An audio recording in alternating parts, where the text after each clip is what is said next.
Good afternoon, everybody. I'm Dr. Molly Pepper, the Associate Dean for Undergraduate Programs here in the School of Business.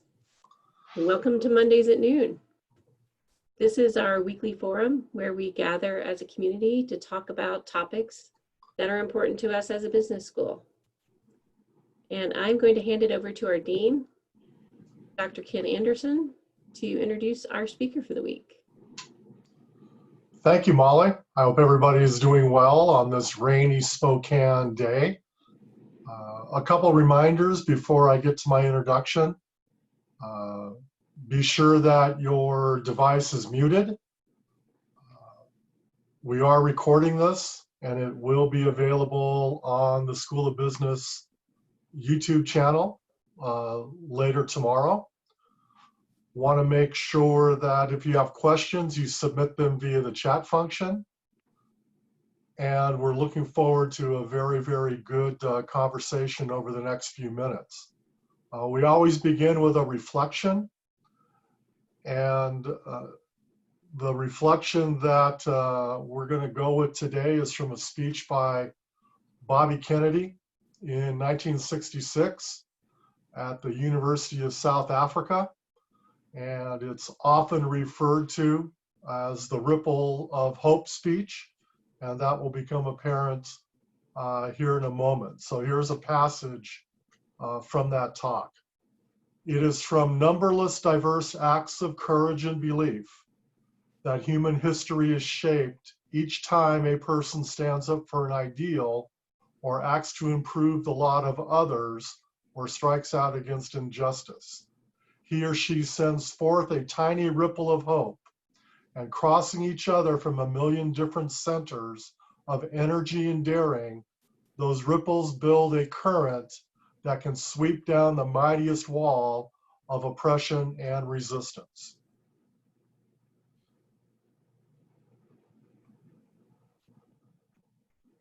We thought that was an appropriate passage for today, because part of what we want to talk to our guest about is what we can do as individuals, but also as a business school. So without much further ado, really excited to have Dr. Charlita Shelton with us here this afternoon. Dr. Shelton has an incredible background and wealth of experience, and she'll tell us about that in a moment. Those of you on campus at Gonzaga know that last year she served in the Office of Diversity, Inclusion, and Equity. And this year she has the title of Special Consultant to the President. So with that, welcome Charlita, and glad you're here. And can you tell us a little bit about your background? Certainly. Can you hear me okay? Hello?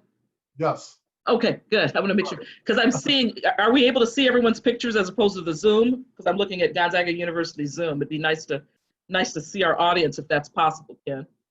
Okay. Molly? I've got the audience. Okay, yeah, I'm looking at oh, that's kind of strange. I'm just looking at the Zoom. It's a Zoom in Gonzaga University, but I'll go ahead with the intro. I don't know if it's on my end or not, but I don't want to click anything to end up not being with you all. So as Ken mentioned, this has been a very interesting journey for me, serving at Gonzaga University, coming on board at least initially as the interim Associate Chief Diversity Officer, working with Raymond Reyes in that office, Nagmana Shirazi as well, with really taking a look at particular initiatives that the office had been working on to roll out at Gonzaga, always being just in terms of the work that needs to be done in the area of diversity and inclusion in particular. But my background spans, it's a pretty broad background. I mean, from I started out in academia years ago, small junior college, and I was an assistant dean of students, and then went on to other universities as a vice president of academic affairs, campus academic affairs, which interestingly enough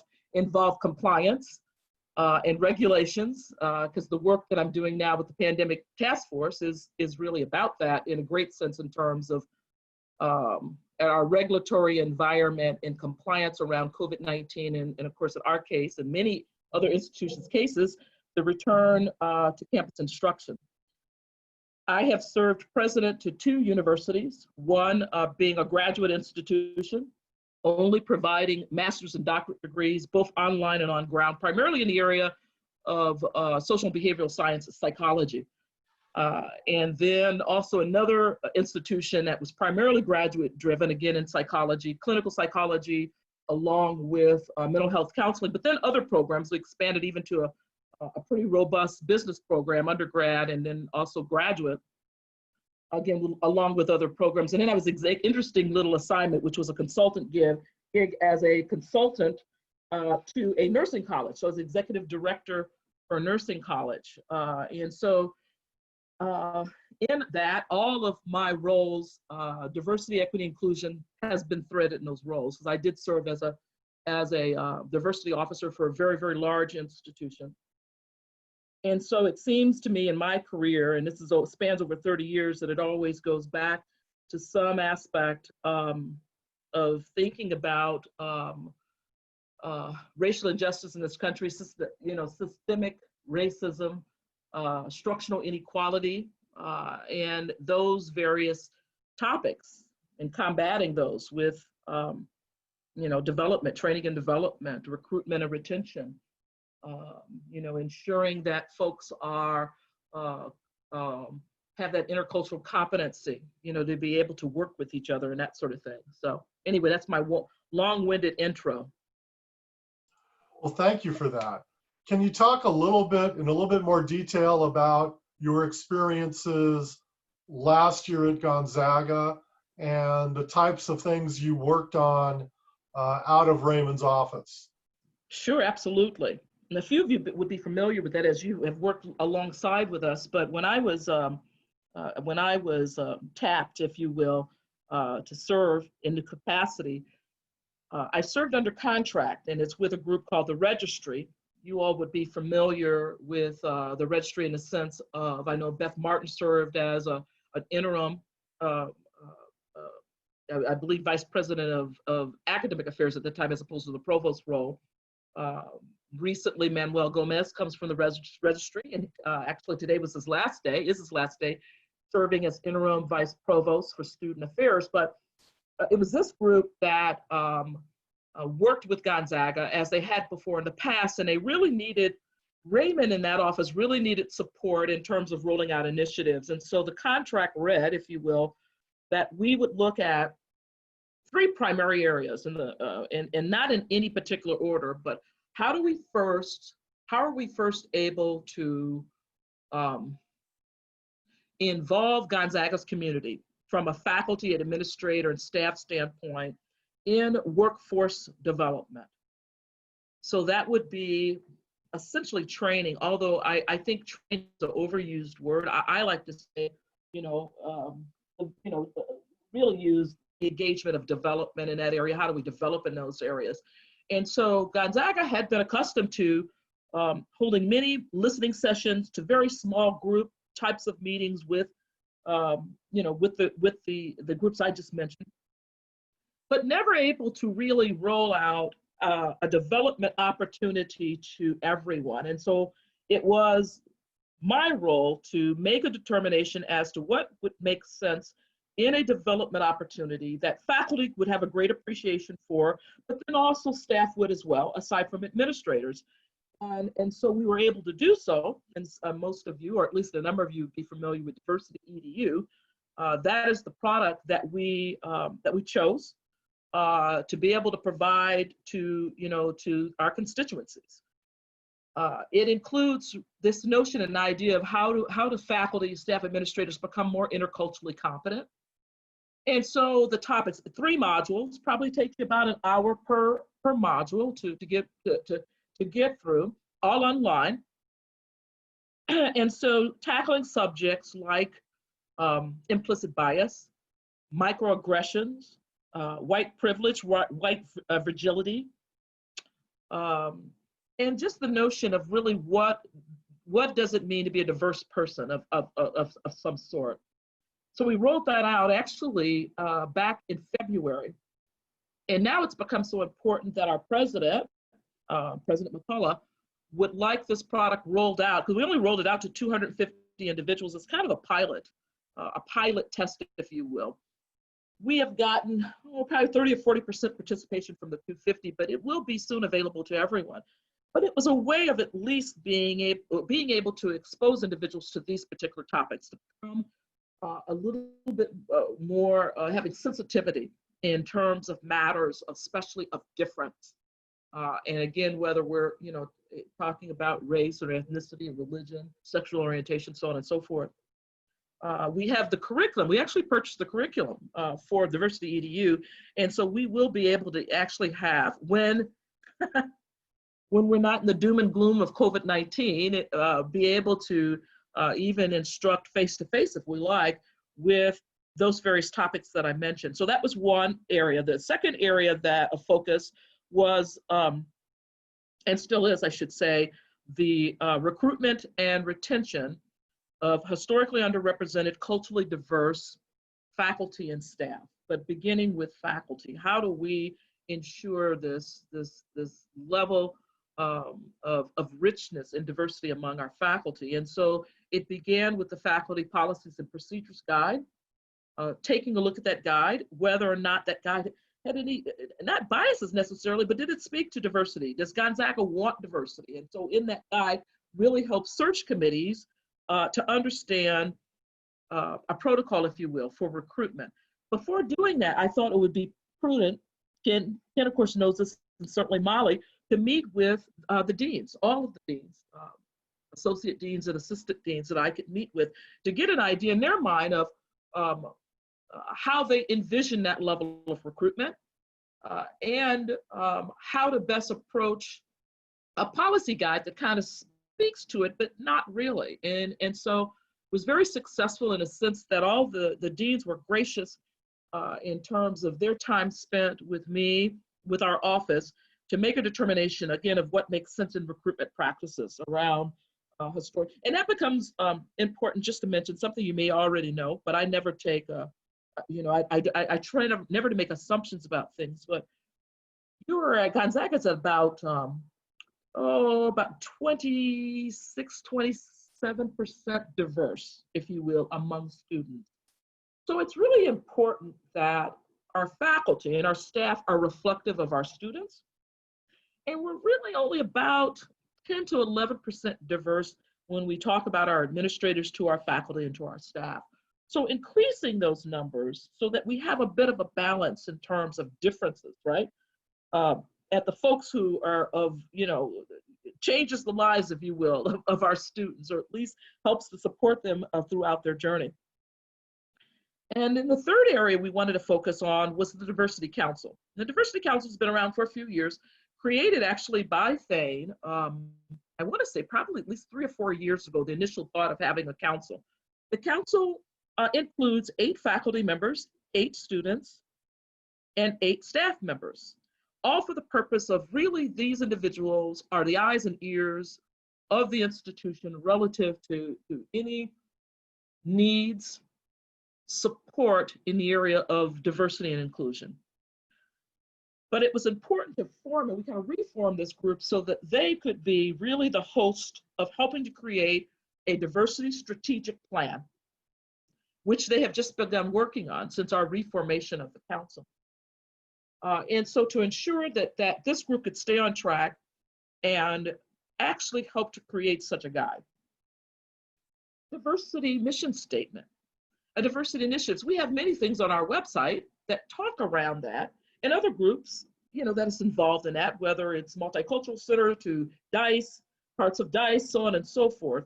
But, can you go into the website and say, here's the Office of Diversity, Equity, Inclusion, here's the diversity statement, here are the diversity initiatives, by the way, and here's our strategic plan. So getting to the root of who we are as an institution, who we'd like to become in that particular area. So those were the three primary, and actually made progress on all three. What was challenging though for me, and I'm sure you all would have an appreciation with your many years experience here at Gonzaga, being a Catholic Jesuit institution, is I was also asked to work directly with Kevin Brown and Michelle Wheatley, back to that faculty policy and procedures guide, to include mission-centered hiring. So being a non-Catholic myself, I'm a Christian, but being a non-Catholic myself and understanding the way of this notion of humanistic, the humanistic nature of Jesuits. How do we include that theme, if you will, those themes in hiring faculty? And so we created a document, and I think it's something I haven't shared with Ken and Molly, but it right now is on Dina's desk. But we came together to create a document that speaks to what it means to be a mission-centered institution, a Jesuit institution, and our hiring practices. So I only mention that because that was, I had a lot of fun with that, because it was something that was so different and not directly, more indirectly in the work that I was doing around faculty recruitment and retention. So anyway, Ken, that's my big long-winded response to what I was responsible for in terms of the DEI office. Well, it certainly sounds like your last 12 months were busy. And now in your role as special consultant to Thane, can you talk for just a moment about the monumental task you've taken on of chairing the Pandemic Response Task Force? Yes, monumental it is. So when Thane and I had the conversation, it was important that he would be able to select an individual that would not necessarily be too busy with day-to-day, your day-to-day work, your day-to-day operations and what you do, because there needed to be a finite focus on the return to in-person classroom instruction. And actually the return of our own employees to work too, big part of it, right? One will come before the other. Someone who could devote time to that, but then had a background. So if you look at my background, aside from a president, vice president, academic, academic higher ed background, 30-something years, Thane realized just in our conversation that maybe you could take some of the skill set from my presidencies in having to think strategically, understand what it means to operationalize and institutionalize, to be able to make decisions sometimes within a short period of time. And if you think about it, the Pandemic Response Task Force began the role, let's see, it's been now about 6 weeks or so, but knowing that we will soon get to the phases, the state of Washington has talked about these phases, that there will be a return to work soon. We don't have exact dates for that obviously now, but that will happen, but also the return of our students. Background of compliance, if you will, understanding regulatory environments. Because if you think about this COVID-19 and what's happening, especially with not only just companies and corporations across the nation, but certainly higher education institutions, there needs to be a protocol. This is very serious business. It's very serious business because we know what the number of cases have climbed to in the United States and the number of deaths. So campuses across the nation that has made this decision obviously have taken it very, very seriously. But just kind of having that background and Thane understanding that. So we initially started with, it's a 53-member task force and over 100 committee and subcommittee members. There's a total of 10 committees. So these committees are areas of focus. From housing and residence life to campus public health and wellness, safety and security, facilities, academic instruction and learning. And I'm just kind of randomly naming it, and I'd be happy that, matter of fact, now you are able to go onto our COVID-19 website and you can actually see all of those committees. And so my job really is to keep our project moving. So you all, business instructors, understand, if you understand the project management piece, it's important to be able to, first of all, have committees to create a plan. The plan must come with protocols based on the very nature of COVID-19 and this notion of return to classroom. To be able to think of all of the various elements that would be part of the safety and the welfare of our Gonzaga community. And in different ways, but the same way. Now, we knew in the beginning that we did not have to reinvent the wheel, meaning there have been many fine institutions out there that have already begun their work. And by the way, in the end, I think when you look at all the plans across the nation, the plans to return to in-classroom instruction will look very similar. And then keep in mind, all the higher education authorities within the states have been talking and planning, aside from our CDC, right, the Centers for Disease Control as a guideline for higher education, and there will be more guidance, although we don't have any finite guidance from our state. It's being presented right now, I believe, to the governor. So we'll find out what that looks like for higher ed. But I think we're on track in terms of our thoughts behind, again, the 10 committees, the 10 areas of focus for the task force. So it's been more than a busy time, to say the least. Yeah, it certainly doesn't take long to think about all the implications and secondary consequences, all the different components of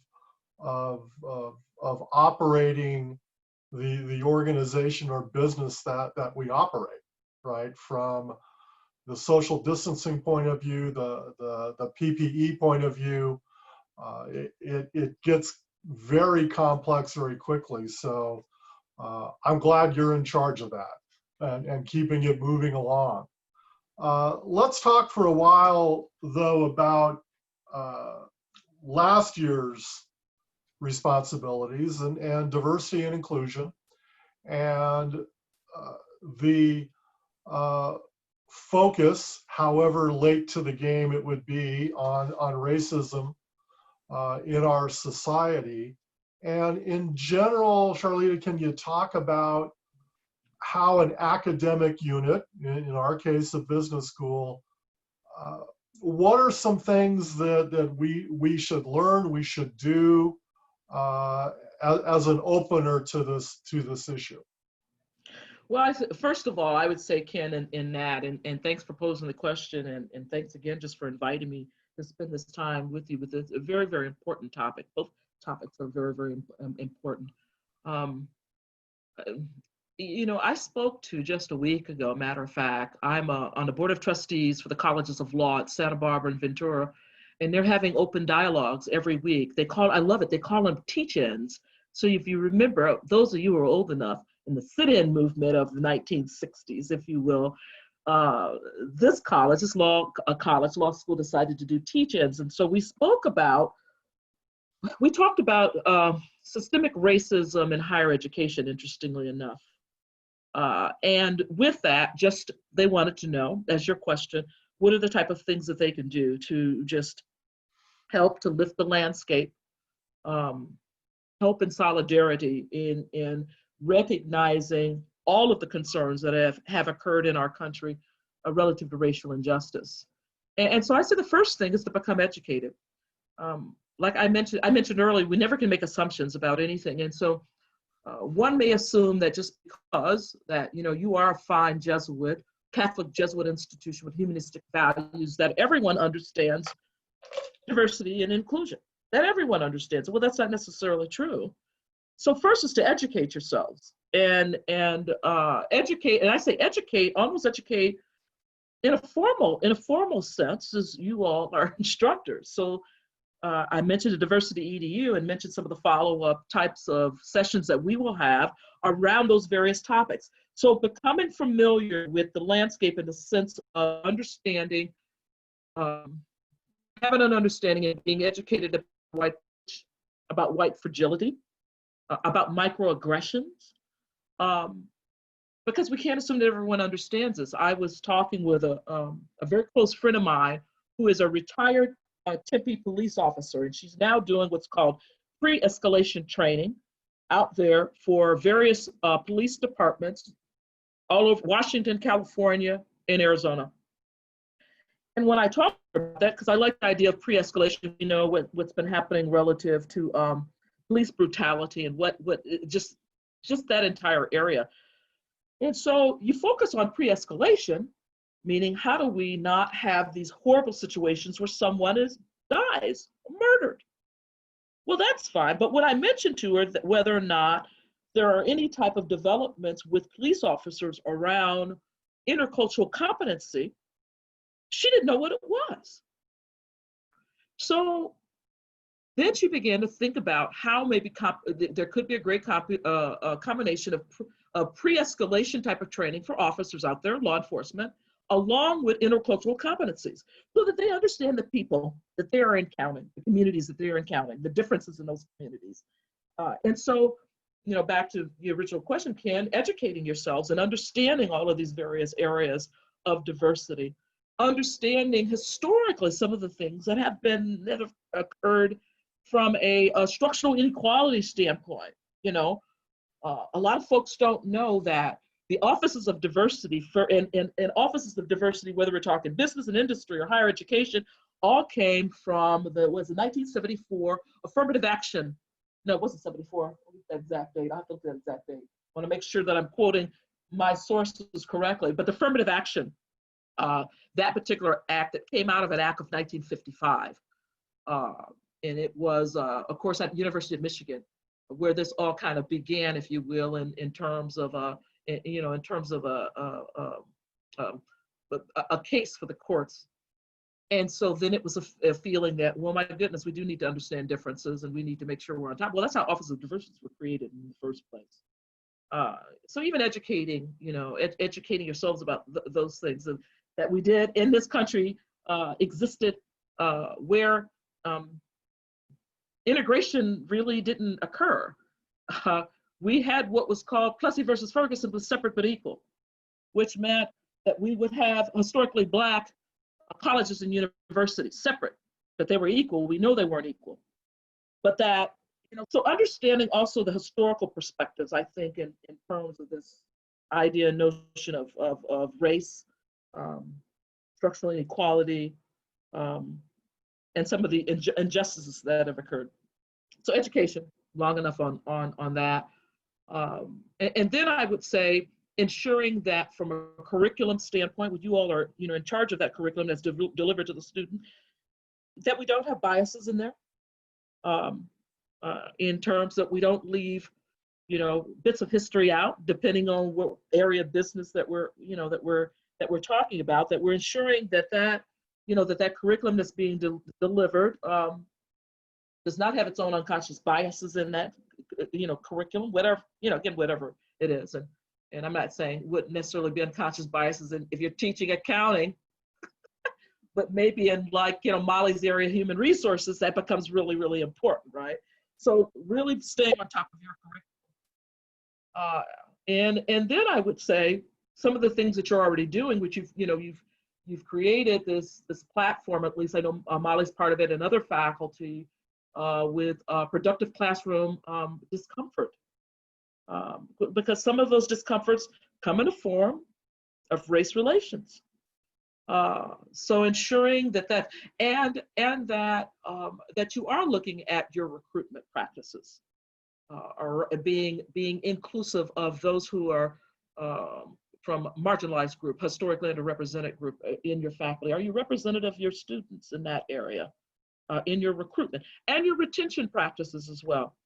We didn't get a chance to spend much time on retention, myself and Raymond, but I'm sure Dr. Kelly, who will be coming in as the in July, sometime in July, as the Associate Chief Diversity Officer, will be spending time about retention. You know, we can recruit folks all we want in terms of those who are different, if you will, have those differences, but then they're moving to Spokane. And so how will they adjust to a brand new community that may be different for them? Talk about differences that may be different for them. So thinking about those things. And then I would even say, it's become more and more popular, not that you have to, Molly and I've talked about this several times, but it's becoming more and more popular at institutions where they have an individual that's designated kind of as that diversity officer within a school or within a college. You will find that now at many institutions. Now I would say larger institutions where there literally is an associate dean of diversity, say for the School of Business and Administration, or for the school, or for the College of Arts and Sciences, or for the School of Nursing, so on and so forth. But then it doesn't have to be a title. It could be a designee, a person who is interculturally competent, let's say among your faculty or administrators within that area, who has the background and the education that can be that key person, so that students are aware that you're taking all of this very, very seriously. Creating your own council within the school. Similar, we have the greater council, obviously, that informs the Office of Diversity, the President's office, but there's nothing wrong with the creation of a council, even within the School of Business. And there's ways that you all are very good about surveying your students and staying on top of them, being involved even in terms of that, the surveys that were going out about belonging, belonging after we had surveyed everyone, all the community that was at campus climate survey. So anyway, that's what I would offer, Kim. So building on that just a little bit, other ways that we can support our students who identify as people of color, when everybody comes back to campus this fall. Diversity officer, diversity council, we work on educating ourselves as a business school. What are some other ideas or actions that pop into your head? Well, I would say that I would think about initially holding forums when students return. Within, this may be happening within the greater landscape of Gonzaga University, but certainly in school. Bring students together so they can talk. Well, the best that we can. Well, we might have to do it Zoom, it depends on what all of this looks like.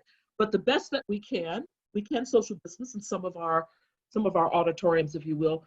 But we also can do Zoom, there's other means. I would want to bring the community together, School of Business Administration, bring them together. Let's talk about what has occurred in this country around racial injustices. Put it on the table, just talk about it. Allow people to express themselves. Because as we see now that it's not necessarily, I talked earlier about sit-ins, the sit-ins of the 60s where there were primarily Black folks were sitting in, and the law officials who would release dogs on them and hoses. But now in these demonstrations and in these protests, they're very diverse. Have you noticed how diverse they are now? It's a little bit of everyone. Everyone is now really taking this seriously as opposed to exclusively a race. So the more that you can communicate and have the dialogue, the better, because the Chronicle just had an article, I think it was last week, when they talked about the concern right now for higher education administrators will be in the next couple of months when students return, will we have demonstration and protest? We need to be ready for that.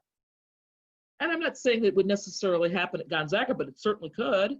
So how do we address this? And I think the best way of addressing it is by communicating about having open dialogue. So that's one way of helping, and staying really close, to your students. I mean, sometimes when there is issues that are faced by students, especially students of color, how do faculty stay close enough to that student to know that they may be struggling?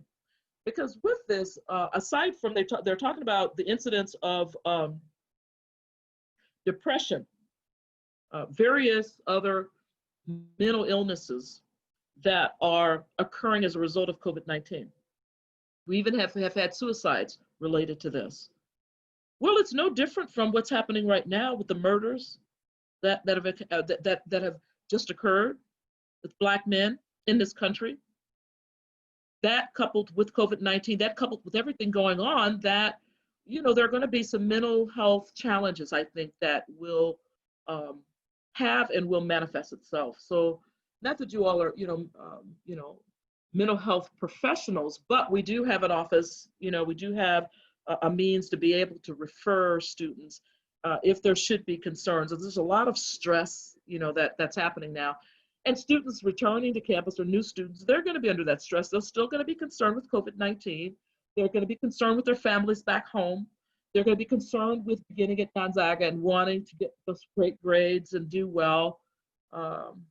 Any type of peer pressure they may have or dealing with peers, that's a lot. So I would offer that, being able to hold forums, being able to communicate, how do you stay close to your students, those sorts of things, Ken. What about one of the questions that I received from a colleague in anticipation of our conversation? She wrote, one of the things students consistently ask for is for more of their classes to address issues of race and racism. What if it doesn't seem to me that my discipline has anything to do with that or other forms of social justice? Or social injustice, I should say. Well, that colleague is making a very good point. I think in the sense of it, just, the subject, how do you integrate that conversation into the subject? So it is going to depend on the discipline and the subject. I would say that you first start with ensuring that there are not biases in the curriculum which is being presented, or faculty who are choosing possibly certain texts, certain articles for their students to read. Because it becomes a non sequitur to include it if you're teaching accounting. I'm using accounting just as an example. Unless a discussion comes up around elements of accounting that would be racially motivated, but would involve race somehow. But I think it's okay for the faculty member that maybe have disciplines where you can't just insert the conversations about diversity or the dialogue in the classroom about diversity, that they're active participants with their Office of Diversity or within the school and the initiatives that's coming. It doesn't mean that a particular school or college can't create a forum for that where faculty can join in regardless of their discipline. I mean, that would one way to do it, as opposed to trying to insert it into, let's say, a class that it would be very difficult to do so. That makes any sense. Absolutely, thank you. Molly had a question of recommendations for books on race, racism, these topics that we're talking about, that we could use to educate ourselves, going back to a point you made a few moments ago. Well, I will fully admit that with the work that I am doing recently, or at least the past year, I have not been on top of particular publications that I would recommend. However, I believe that Dina Gonzalez, or Provost Gonzalez, has made recommendations, some very, very good recommendations on some books. And matter of fact, Raymond Reyes, I saw a recent email. Raymond really stays up on his, on his reading in that area, because I want to be able to, everything that I've read would not have recency, and I want to make sure you have recency in that. But I'd be happy to share that just through Molly for the rest of your faculty in terms of key readings right now, very, very important readings. That would be great, thank you. While we're waiting for other people to submit a question, how about the notion of, you mentioned the productive discomfort work that Molly and I believe Adrian and others are engaged with.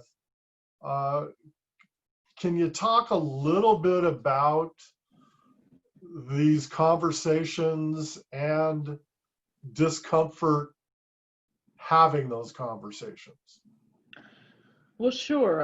And I've attended at least a few of Gonzaga's productive discomfort forums and sessions, which have been very, very good and very, very helpful. And you know, it's always an uncomfortable kind of conversation to have, right? I think that sometimes individuals may be silent in the conversation because they feel that they have nothing to offer, especially individuals who are not of color. I like to use the example of there is a book that was written, can't remember the author, talked about non-recency, but it has recency in terms of the topic, and it's White Men as Diversity Partners. So interestingly enough, there's been studies that say that in the early days of diversity inclusion and those conversations to current day, that white men do not feel comfortable having conversations around racial injustice. And psychologically, it dates back to the notion and idea of slavery in the United States, and that the slave owners were primarily white men. Now, we're going back into the end of slavery was nearly 200 years ago. But fast forward even to current times, there is a level of guilt that comes with the ills of racial injustice. And in particular, what's written, this is not what I have written, but certainly I've studied it, is with white males. So how do you then engage in a comfortable conversation? And how you do is, what I believe in is that you have to meet people where they are. So you want them to raise the flag in terms of inclusion in this country of those differences. Well, then help them to understand that they're part of the differences. Not from a pure racial standpoint, I'm not talking about that. There's 4 dimensions to diversity. And the first dimension of diversity deals with the self.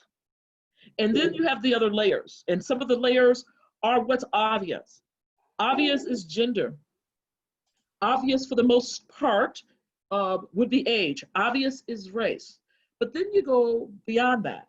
And now we talk about religion, sexual identity. We talk about socioeconomics. And then we can go beyond that. So in those dimensions, everyone is included. So if folks have just that basic understanding of that, we can have comfortable conversations, even with productive classroom discomfort, if they understand that they're part of the dimension. And it's easier to gain that buy-in for everyone being on board that this is the right thing. The right thing to do is to be aware of and educated about differences, and to participate, again, from a humanistic standpoint, in little ways that we can make a difference in terms of the ills that exist around, prejudice, and I can go on and on. But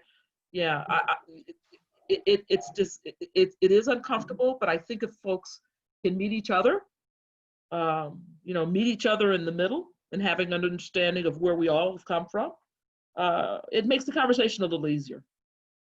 Okay. Thank you.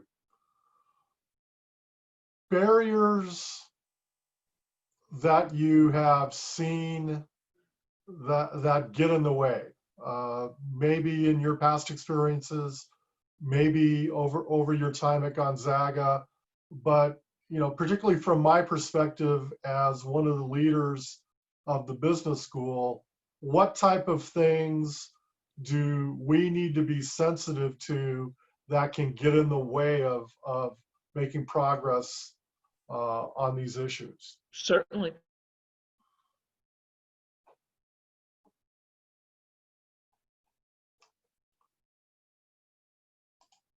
You might be frozen.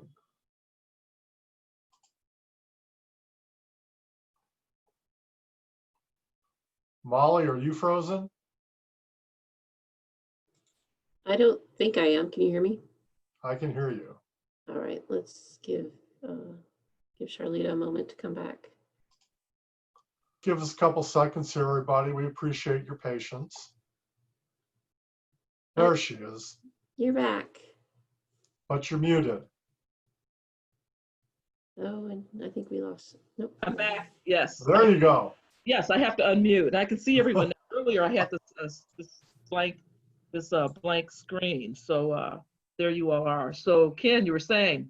So barriers. from a leadership perspective, the leaders of the business school or any department or organization, if we're talking about making progress in this area, what types of things do we need to be sensitive or aware of that can get in the way, that maybe we wouldn't think of as obvious? Well, that's a very interesting question. I would say first and foremost, if it's not made a priority. You know, we have our priorities, and typically our priorities occur when we're putting out fires. So if diversity, equity, inclusion is not made as a top priority, I mean the institution, the entire institution, down to all of the staff of the institution, the administrators of the institution, the schools and the colleges, it must be a priority. It cannot be something that's secondary. And what happens is that events and things that occur, we get distracted, and then the work slows down. Most offices of diversity that I've seen that have been created were created in an emergency. We have issues. We've got students are complaining because, you know, we don't have enough number of, you know, faculty of color, or, you know, we're having issues between students in terms of just racial issues. Yeah, it's some emergency. It can't be that. It has to be ingrained into the institution, holistically in the institution, and it has to be made a priority. And if it's not made a priority, that's going to be a very huge barrier. The work has to continue. The work will have to always continue because it's, you know, like I mentioned, you know, we're hundreds of years into it, and look at where we are today, even with the good work that's being done. So there's always more work to do. Other barriers, again, going back to just being comfortable with where any particular department within the institution, and again, any of the college or the schools, where you are around the subject of diversity inclusion, the things that you're doing, ongoing types of efforts in that area, exploring all different areas, and then, you know, different places, it's different, you know, concerns. You know, I've had a number of conversations with folks. I'll give you an example. Folks at the University of Arizona, and I know, Molly, I mentioned University of Arizona when you're a Sun Devil. Okay, Arizona State. My wife went to Arizona State too. I get all that. But the University of Arizona, this has been very open. You can actually Google this, and they have had great concerns with how close they are to the border, and they're dreamers. University of Arizona has a 28% Hispanic population. That's a big school, and that is a large number. Aside from concerns, because they sit on indigenous lands, and so with Native American students, every institution finds where the issues are, and a barrier could be if you're not on top of the issues. And so what I realized there is that, in just talking again with colleagues, that there had not been very many forums for folks to come together and talk about this, and nor we have councils, but it's such a large institution, but then there's no councils of the president. Who do they go after first? They're going to go after the president. And sure enough, if you read an article, take a look at it. It's an interesting diversity case. A year ago, University of Arizona decided to have a job fair. And who spoke at the job fair first? Border Patrol. Now, I mentioned a number of dreamers on that campus. Border Patrol comes in. They're confronted by Latina students, no surprise, who walked them into the parking lot, ended up getting arrested. And unfortunately, the institution took quite some time to respond. So you have to know also your landscape. You have to understand where you are and who you're serving to be able to respond. They did, by the way, you can also look this up, had an open forum to discuss what occurred. And I'll just tell you now, it's an open forum that you would have never, don't even watch it, okay? It's pretty bad. It was pretty bad. Faculty literally in the face of the president about these issues. And when I say in the face, I don't mean like talk, I mean in, so maybe if the President Robbins, had a task force, a council of some sort to help inform, his office, because, university, they don't want to respond, and you know, they want to serve their students well, all of their students. I think we all do, but I think the barrier there is just their lack of staying on top of the issues, maybe on their own campus. And again, this is my own just personal opinion, and knowing, you know, colleagues that are down there in Tucson. So, Right. Last question comes from, again, Dr. Molly Pepper. Any examples at Gonzaga of areas of excellence, places internally that we can look to learn from? well, the School of Business and Administration, of course, first. Well, thank you. That's why I wanted to make clear that Molly asked that question.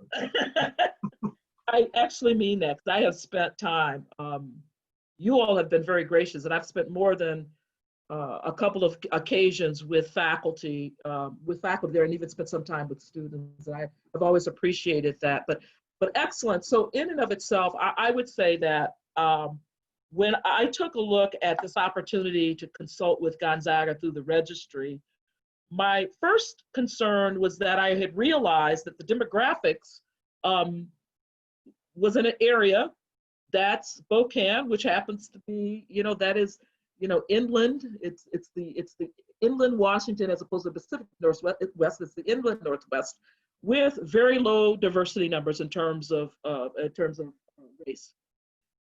And I then wondered, well, what type of work are they doing in the area of DEI and of excellence? When I went to the website and when I was able to read the history of Gonzaga relative to these issues that occurred, the origin of the institution and responses, I became incredibly impressed.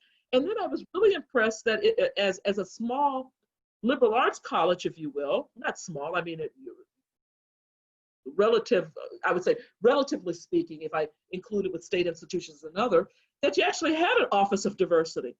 Many institutions haven't even arrived there.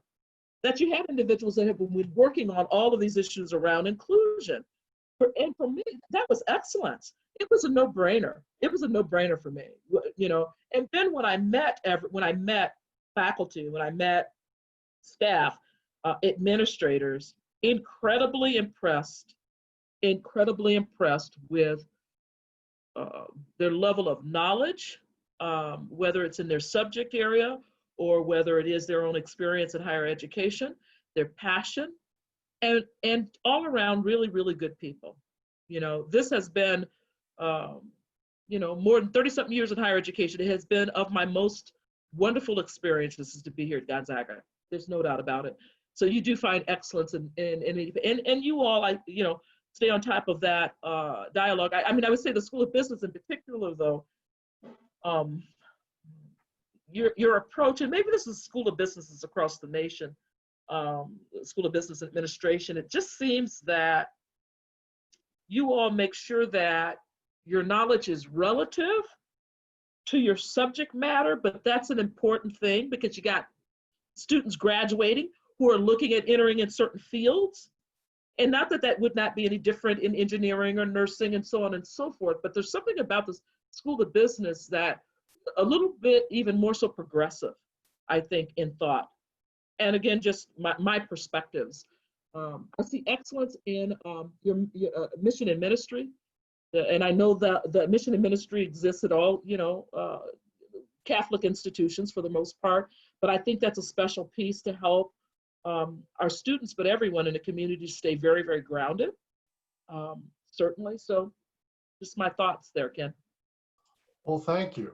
And thank you for the wonderful conversation. And I know that I speak for many of us in the Gonzaga community that we are very thankful that the registry and you ended up with you at Gonzaga. And a lot of my confidence in our community's ability to handle whatever the pandemic throws at us comes from the knowledge that you're in a leadership position on that issue, and all your experiences will help guide us through. So thank you not only for today, but for all you've done.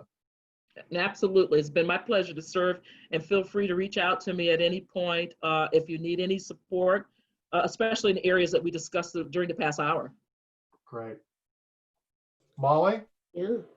Well, yeah, I just want to join in thanking you, Charlita, for today and for all your work.